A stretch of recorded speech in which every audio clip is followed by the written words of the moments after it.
பஞ்சாபில் நடைபெற்ற கபடி போட்டியின் போது தமிழ்நாட்டை சேர்ந்த வீராங்கனைகள் மீது தாக்குதல் நடத்தப்பட்டதாக அண்மை தகவல் தற்போது கிடைத்திருக்கிறது. இந்த தாக்குதலுக்கான காரணம் தொடர்பான அண்மை தகவலை தற்போது பார்த்துக் கொண்டிருக்கிறோம். பஞ்சாபில் கபடி போட்டியின் போது தமிழ்நாட்டை சேர்ந்த வீராங்கனைகள் மீது தாக்குதல் நடத்தப்பட்டதாக அண்மை தகவல் வெளியாகியிருக்கிறது.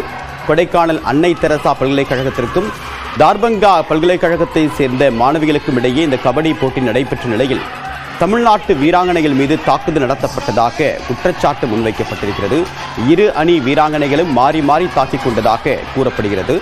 தொடர்ந்து தற்போது இந்த தாக்குதலின் போது நாற்காலிகளை தூக்கி வீசியதால் பரபரப்பு ஏற்பட்டிருக்கிறது. அது தொடர்பான காட்சிகளையும் பார்த்துக் கொண்டிருக்கிறோம்.